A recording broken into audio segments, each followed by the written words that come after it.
Hello and welcome to another episode of Disney Movie Investigation. If this is your first time watching, welcome to the show.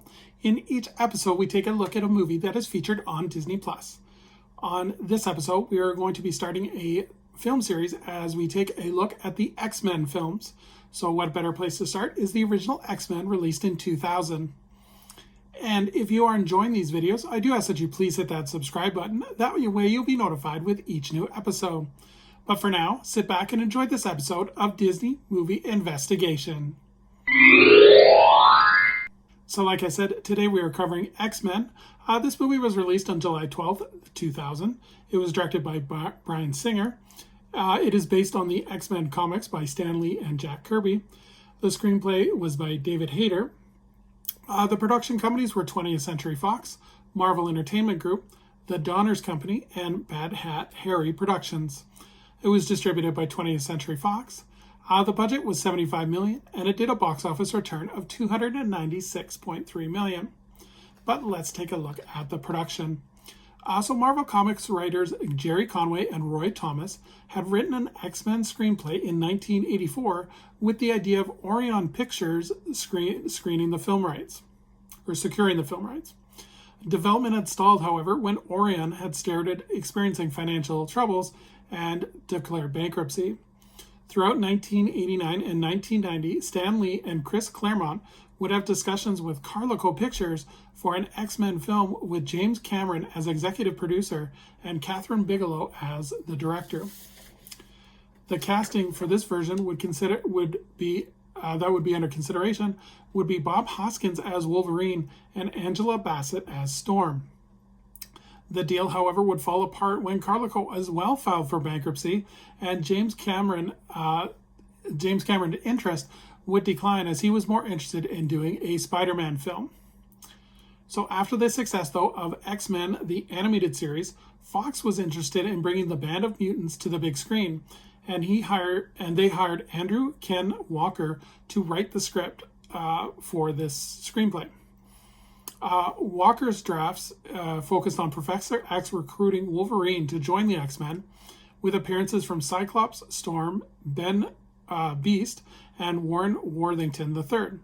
The villains would focus on a band of villain mutants that would include Magneto, Sabretooth, Juggernaut, and the Blob trying to conquer New York City.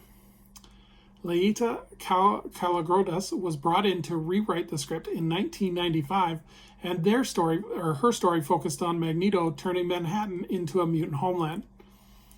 There were several screenwriters for this, and they were brought in for rewrites.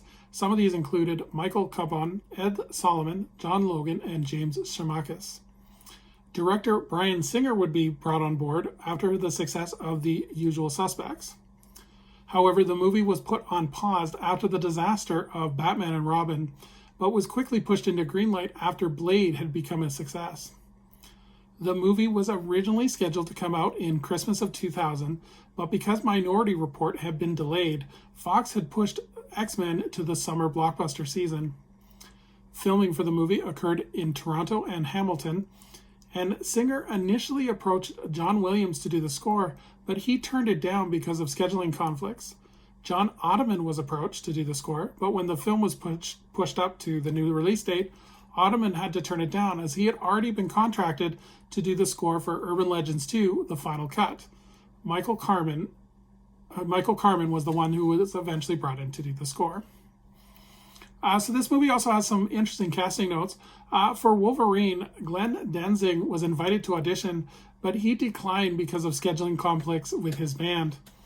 Russell Crowe was the first choice after that, but he turned it down. But he would recommend an unknown actor named Hugh Jackman.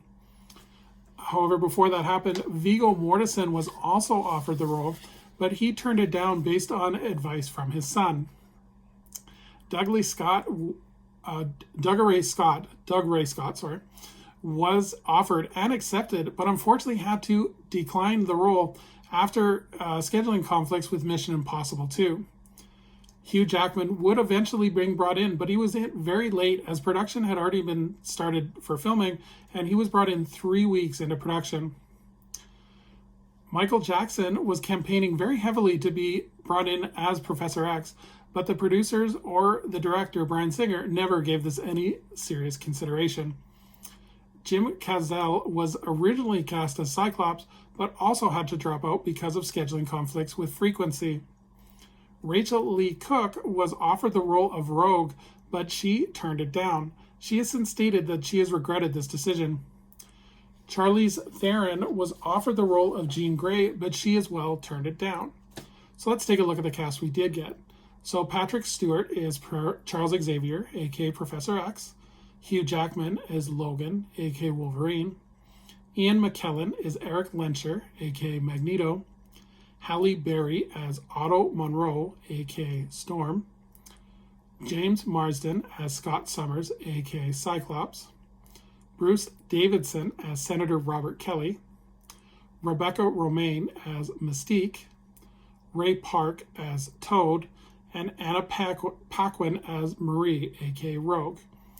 In terms of the plot, in a world where both mutants and humans fear each other, Marie, better known as Rogue, runs away from her home and hitches a ride with another mutant known as Logan, aka Wolverine.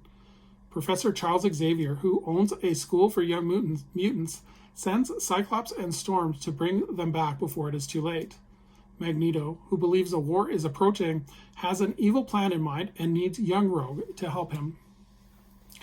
So this was a big deal for Fox, and they had an interesting marketing strategy. So Fox would air a special called Mutant Watch to help promote the film. The special would feature scenes from the actual movie, and these were the scenes where the Senate hearing that involved Senator Kelly.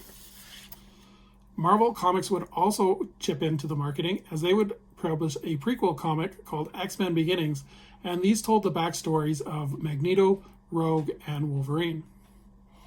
A video game was also released called X-Men Mutant Academy, and this would actually feature costumes from the X-Men film as well as locations that were used in the film as well. So the premiere of the film actually occurred on Ellis Island, and because of the film's success right away, a sequel was put immediately into production. So would I recommend the film? I think the film is great. It was a great departure from other comic book movies. Hugh Jackman is amazing as Wolverine. Like, obviously, he turned that role into a legacy. I liked the performance of Anna Paquin as Rogue. She did a really good job. The story is quite simple for a comic book movie. It's kind of simple, but that I don't think is a negative.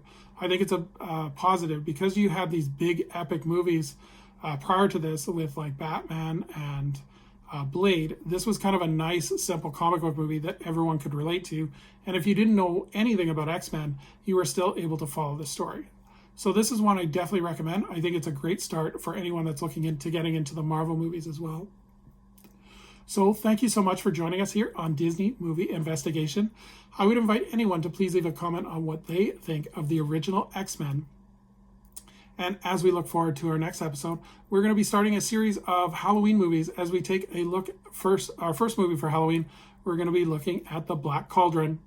And for our bonus story for that episode, we're going to take a look at Cinderella Castle's Mystery Tour.